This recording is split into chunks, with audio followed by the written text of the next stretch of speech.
ఇప్పుడు చూడండి. ఇప్పుడు 60వ శ్లోకం చూడండి. ఇందులో భగవంతుడు ఏమని చెప్తున్నాడంటే, యతతో హ్యపి కౌంతేయ పురుషస్య విపశ్చితః ఇంద్రియాణి ప్రమాథీని హరంతి ప్రసభం మనః. చూడండి, ఇందులో ఏమని చెప్తున్నాడంటే శ్రీకృష్ణుడు, నాయన యతతః యతతః అంటే ప్రయత్నము చేసేవాడు, లేదా సాధన చేసేవాడు, లేదా విచారణ చేసేవాడు. రాసుకోండి. యతతః అనే పదానికి అర్థం ఏమిటంటే ప్రయత్నము లేదా సాధన చేసేవాడు, లేదా విచారణ. ఇక్కడ విచారణ అంటే ఆత్మ విచారణ చేసేవాడు అయినటువంటి విపశ్చిత. విపశ్చిత అంటే పండితుడు. పండితుడు అంటే చూడండి, ఆత్మ విచారణ చేసే పండితుని యొక్క మనస్సును కూడా ఇవి బలవంతంగా లాగేసుకుంటున్నాయంట. ఏవి? ఇంద్రియాణి. ఇంద్రియాలు చూడండి, మనలో ఉండే ఇంద్రియాలు ఎంత శక్తివంతమైనవో ఈ శ్లోకంలో భగవంతుడు చెప్తున్నాడు. అందుకే ఎప్పటికప్పుడు మనము చాలా జాగ్రత్తగా ఉండాలి. ఏమాత్రం మనము నిర్లక్ష్యంగా ఉండకూడదు. నాకంతా తెలుసు కొందరు చెప్తుంటారు కదా, భగవద్గీత గురించా నాకంతా తెలుసండి, నాకు అన్ని శాస్త్రాలు తెలుసు, అన్ని ఉపనిషత్తులు తెలుసు. ఆత్మజ్ఞానమా మీకంటే మాకే బాగా తెలుసు. చూడండి, ఇలా ఎవరైతే చెబుతూ ఉంటారో, ఇలా ఎవరైతే అహంకారాన్ని గర్వాన్ని కలిగి ఉంటారో అలాంటి వారిని తప్పకుండా మాయ కింద పడేస్తుంది, లేదా మాయ బలవంతంగా లాక్కొని పోతుంది. గుర్తుపెట్టుకోండి. ఎంత తెలిసినా కూడా మనము నిరంతరము ఆత్మస్థితిలో ఉండాలి, లేదా ఆ సాక్షి స్థితిలో ఉంటూ ఉండాలి. అది చాలా చాలా ముఖ్యం. ఈ పాయింట్ రాసుకోండి. మనకు ఎంత శాస్త్రజ్ఞానం ఉన్నా, ఎంత భగవద్గీత జ్ఞానం ఉన్నా, మనం ప్రతి క్షణము సాక్షి స్థితిలో లేదా ఆత్మస్థితిలో ఉంటూ ఉండాలి. లేకపోతే ఏమవుతుంది? లేకపోతే మాయ బలవంతంగా మిమ్మల్ని లాక్కొని పోతుంది. ఎటువైపు లాక్కొని పోతుంది?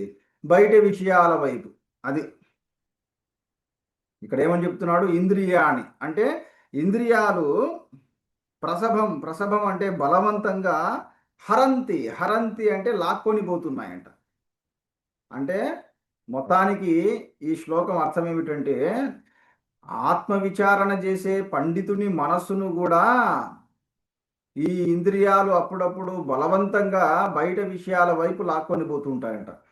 చూడండి, ఇంకా మామూలు వాడి విషయం చెప్పాలా? ఇంకా మామూలు వ్యక్తి విషయం, మామూలు మనిషి మనస్సు ఎప్పుడూ కూడా బయట విషయాల వెంటే పరుగులు తీస్తూ ఉంటుంది. చూడండి, అర్థమైందా?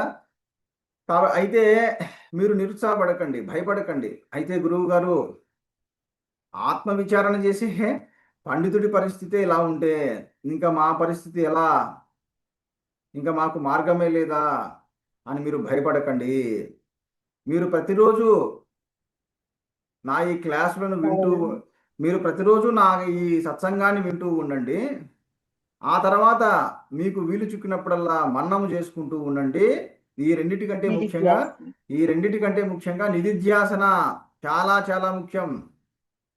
నేను ఈ పాయింట్ను మళ్ళీ మళ్ళీ చెబుతున్నాను అనుకోకండి, ఎందుకంటే ఇదే అసలైన విషయం. మీరు శ్రవణము మననం చేసి నిధిధ్యాసన చేయకుండా ఉంటే అయిపోయింది. మీకు ఈ జన్మలో ఆత్మ సాక్షాత్కారం కాదు.